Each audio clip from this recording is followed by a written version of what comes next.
Kita beralih ke informasi lainnya, Saudara. Sekolah Dasar Negeri 236 kelas jauh di Dusun Kelumpang Jaya, Desa Balai Rajo, Kecamatan 7 Koto Ilir, Kabupaten Tebo, ambruk diterjang angin puting beliung. Peristiwa tersebut terjadi pada 28 April lalu. Akibat dari kejadian tersebut, siswa dan siswi SDN 236 kelas jauh belajar di ruang kelas darurat beratap terpal dan berdinding papan dengan tinggi diperkirakan 1,5 meter saja. Untuk mengetahui informasi lebih lengkapnya akan disampaikan oleh rekan jurnalis kami dari Tribun Jambi, ada Sopianto yang akan melaporkannya. Silakan rekan Sopian. Oke, terima kasih rekan Firda. Dapat saya laporkan dari Provinsi Jambi, tepatnya di Kabupaten Tebo. Sekolah Dasar Negeri 236 kelas jauh di Dusun Kelumpang Jaya, Desa Balai Rajo, Kecamatan 7 Koto Ilir, Kabupaten Tebo, ambruk diterjang angin puting beliung. Peristiwa itu terjadi pada Kamis 28 April 2022 yang lalu. Akibat dari kejadian itu, siswa maupun siswi SD Negeri 236 kelas jauh belajar di ruang kelas darurat beratap terpal dan berdinding papan dengan tinggi diperkirakan 1,5 meter. Warga sekitar bergotong royong untuk membangun ruang kelas darurat dengan tujuan agar anak-anaknya bisa belajar.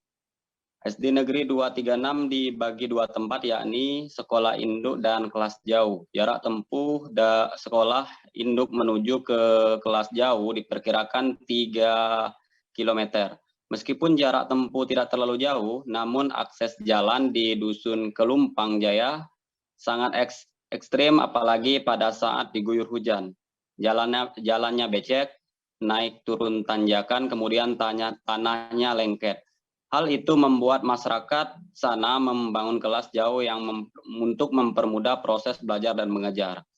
Kepala Sekolah SD Negeri 236 Hamka saat diwawancarai Rabu 25 Mei 2022 menyampaikan pihaknya berharap dari pemerintahan untuk membangun kembali gedung sekolah yang layak. Dirinya menyebut untuk jumlah siswa maupun siswi kelas jauh berjumlah 90 orang. Mendapat laporan itu, PJ Bupati Tebo Aspan langsung turun ke lokasi melihat langsung kondisi sekolah yang roboh diterjang angin puting beliung.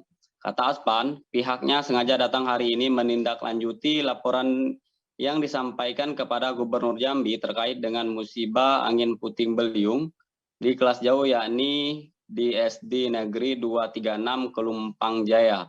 Setelah dirinya melihat langsung di lapangan, memang kondisi memprihatinkan, memang gedung yang diterjang angin puting beliung tidak bisa digunakan sama sekali. Alhamdulillah saat ini sudah ada inovasi dari teman-teman PGRI, sehingga proses belajar dan mengajar sudah kembali seperti biasa meskipun dalam keadaan darurat. Kedepannya, kata Aspan, dirinya juga mencari informasi dari Dignas, kepala sekolah, dan masyarakat, sebagaimana diketahui bahwa lokasi ini masih dalam wilayah kawasan. Kalau dibangun melalui dana APBD, APBN, DAK, ini akan terkendala dalam waktu singkat. Namun kedepannya pihaknya mengupayakan bagaimana kawasan tersebut dibebaskan. Dirinya melihat masyarakat sudah menetap dan menjadi penduduk di sana. Dirinya menyebut kedepannya pihaknya akan mencari solusi terbaik, namun untuk mengantisipasi ini harus saling bahu-membahu. Di sela-sela berkunjung di KSD Negeri 236, dirinya memberi semangat dan support kepada siswa maupun siswi untuk terus rajin belajar. Demikian rekan Firda. Ya baik, terima kasih rekan Sopianto atas laporan Anda. Selamat bertugas kembali, dan Tribuners jurnalis kami tadi juga sudah menghimpun keterangan dari Aspan, PJ Bupati Tebo, dan juga Hamka Kepala Sekolah Dasar Negeri 236 Kelumpang Jaya. Berikut liputannya untuk Anda. Yang diharapkan masyarakat sini adalah membuat gedung baru. Pak, mungkin Pak jumlah siswanya berapa Pak? Siswanya berapa? Siswa jumlah semua 90, yang masuk Dapedik sekitar 83 orang. Kalau yang lokal jauh ini berapa siswa Pak? Ya itu 90-an. ya 90-an. Ini kira. Ya.